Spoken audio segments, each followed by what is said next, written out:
दादाभाई नौरोजी यांचे आर्थिक विचार यामध्ये आपण भारतातील दारिद्र्याचा प्रश्न हा मुद्दा बघणार आहे. ब्रिटिश राजवटीमध्ये भारत गरीब बनत चाललेला होता आणि याची जर का आपण आकडेवारी बघितली, त्या आकडेवारीचं विश्लेषण जे आहे ते करायचं काम दादाभाई नौरोजी यांनी केलेलं होतं. भारतातील दारिद्र्य हा ब्रिटिश राजवटीचा परिणाम आपल्याला जाणवतो आणि हा परिणाम आहे असं मत जे आहे ते दादाभाई नौरोजी यांनी केलेलं होतं किंवा मांडलेलं होतं. स्वातंत्र्यपूर्व काळातील दारिद्र्याचं विश्लेषण अगदी सुरुवातीला किंवा अगदी पहिल्यांदा कोणी केलं तर दादाभाई नौरोजी यांनी केलेलं होतं.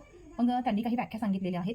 त्याच्यामध्ये आपण व्याख्या बघूया की किमान आवश्यक राहणीमान उपलब्ध न होणं म्हणजे दारिद्र्य होय. म्हणजे किमान जगण्यासाठी किंवा आपल्या आवश्यक गरजा भागवण्यासाठी जे काही राहणीमान असायला पाहिजे ते सुद्धा एखाद्या व्यक्तीला न मिळणं म्हणजे काही असतं तर दारिद्र्य असतं. किमान आवश्यक राहणीमान देखील उपलब्ध न होणं म्हणजे दारिद्र्य होय.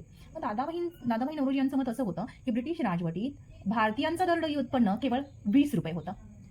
त्यांना निर्वाह पातळीचं किंवा जीवन जगण्यासाठी जे काही आवश्यक असणारं दरडोई किमान उत्पन्न जे आहे किंवा त्यांना किती खर्च करावा लागत होता म्हणजे 34 रुपये खर्च करावा लागत होता. फक्त ते कशासाठी तर निर्वाह पातळीचं जीवन जगण्यासाठी. म्हणजे त्यांना किमान राहणीमान किंवा किमान पातळीचं जीवन जगण्यासाठी 34 रुपयांची गरज होती, पण प्रत्यक्षात फक्त त्यांना दरडोई उत्पन्न जे आहे ते 20 रुपये होतं. म्हणजे 14 रुपयांची कमी होती. हे सर्वसाधारण किंवा निर्वाह पातळीचं जीवन जगण्यासाठी 14 रुपये जे आहे ते कमीच पडत होते. मग भारतातील दारिद्र्याबाबतीत दादाभाईंनी सर्व आकडेवारी जी आहे ती जमा केलेली होती आणि त्या आकडेवारीच्या सहाय्यानेच मग त्यांनी दारिद्र्य जे आहे ते मांडण्याचा प्रयत्न केलेला आहे. याच्यामध्ये मग भारतातील दारिद्र्याची दादाभाई यांनी सांगितलेली कारणं काय आहेत, भारताला दारिद्र्यामध्ये का उडलं गेलं किंवा भारत दारिद्र्य अवस्थेमध्ये का गेला, त्याच्यामधलं पहिलं आणि महत्त्वाचं कारण होतं अल्प राष्ट्रीय उत्पन्न. 1867 ते 1870 या कालावधीमध्ये काही झालं, मुंबईसाठी सरकारी माहिती जी आहे त्या आधारे काही केलं. दादाभाईंनी मिळवलेल्या उत्पन्नाच्या आकडेवारीनुसार राष्ट्रीय उत्पन्न जे आहे ते 34 कोटी रुपये आणि लोकसंख्या जी आहे ती 17 कोटी होती. लोकसंख्या आणि हे राष्ट्रीय उत्पन्न याचा जर का आपण विचार केला, ही आकडेवारी जर का बघितली तर आपलं राष्ट्रीय उत्पन्न जे आहे ते अल्प होतं आणि हे एक दारिद्र्याचं कारण मानलं गेलं. नंबर 2, आयात निर्यात. भारतीय आयात निर्यात ही जी आहे ती खूप कमी होती. त्या कालावधीमधला व्यापार शेष आणि व्यवहार शेष जे आहेत ते काय होते, प्रतिकूल होते किंवा वाईट स्थितीमध्ये होते. तिसरं कारण दुष्काळ. 1860 ते 1880 या काळामध्ये एकूण मोठे जर का दुष्काळ आपण बघितले तर 7 मोठे दुष्काळ जे आहे ते त्याच्यामध्ये पडलेले होते आणि त्यात मग 10 कोटीपर्यंत माणसे जी आहे ती मृत्युमुखी पडलेली होती. म्हणजे इथं दुष्काळ जो आहे खूप भयावह होता हे आपल्या लक्षात येतं. ब्रिटिश राजवटीमध्ये दुष्काळ निवारण यंत्रणा मात्र अवेलेबल नव्हती. म्हणजे त्या दुष्काळातून बाहेर पडण्यासाठीचा जो मार्ग आहे तो मात्र तिथं उपलब्ध नव्हता. नंबर 4, कर. आता शेतकऱ्यांना उत्पन्न असो किंवा नसो, शेतसारा मात्र त्यांना सक्तीने द्यायला लागत होता. इंग्लंडमध्ये राष्ट्रीय उत्पन्नाच्या 8% तर भारतात राष्ट्रीय उत्पन्नाच्या 15% कर जो आहे तो भरावा लागत होता. त्यात मग पिठावर आणि अफूवर कर होता. मात्र इतर उत्पन्नाचा भारतीयांना लाभ नव्हता. म्हणजे कुठल्याही पद्धतीचा भारतीयांना फायदा भेटत नव्हता. नंबर 5 किंवा जे आर्थिक निस्सारण झालं त्याच्या पाठीमागचं कारण किंवा दारिद्र्य जे काही आलेलं होतं त्याच्यामध्ये हे एक कारण आहे की आर्थिक निस्सारण म्हणजे संपत्तीचं काही झालं भारताकडून इंग्लंडकडे वहन झालेलं होतं. मग हे आर्थिक निस्सारण जे आहे ते कोणकोणत्या पद्धतीने झालं, त्याचं स्वरूप काय होतं तर वेतन, नफा, लाभांश असेल, पेन्शन, भाडे असेल, हे काय केलं या स्वरूपामध्ये काय झालं, भारतातील संपत्ती जी आहे ते इंग्लंडकडे वाहून नेली. प्रशासकीय जागा ज्या आहेत त्या ब्रिटिशांसाठीच राखीव ठेवलेल्या होत्या. म्हणजे वरच्या पदावरचे किंवा पोस्ट ज्या आहेत वरील पदावरती वरच्या पोस्ट ज्या आहेत त्या फक्त ब्रिटिशांसाठीच त्यांनी राखीव ठेवलेल्या होत्या. भारतीयांना प्रशासकीय अनुभव मग मिळवता आला नाही, कारण वरच्या लेवलचं काम त्यांना कधी भेटलेलंच नव्हतं. त्यामुळे मग देशाची काही झाली तर नैतिक निर्धनता जी आहे, त्यांनी देशामधलं धन जे आहे ते कमी झालेलं होतं, निर्धनता जी आहे ती वाढलेली होती.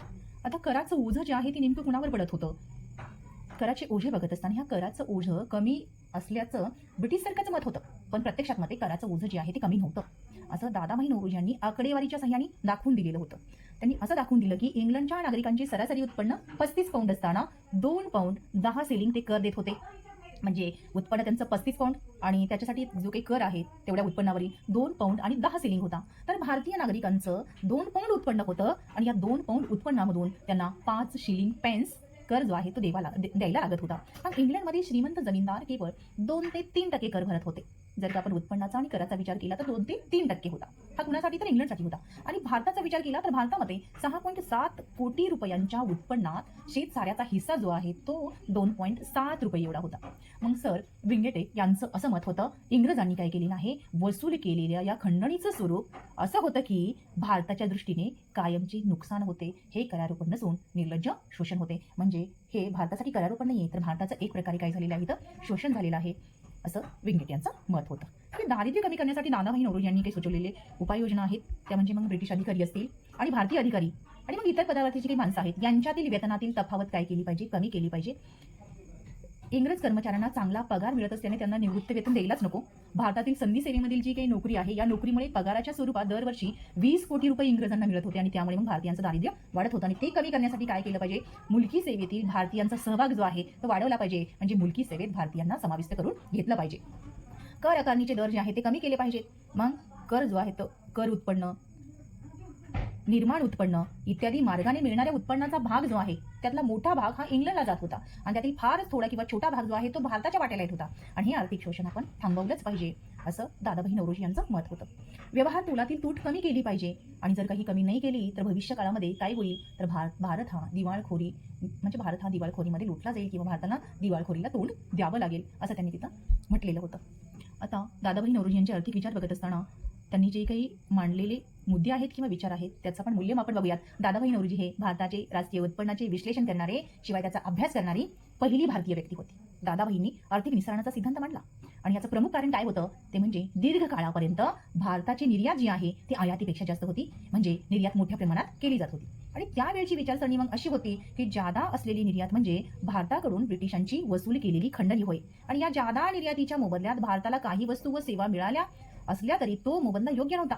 या जादा निर्यातीला म्हणजेच होम चार्जेस, शासकीय आणि लष्करी सेवा कारणीभूत झाल्याचं आपल्याला दिसून येतं.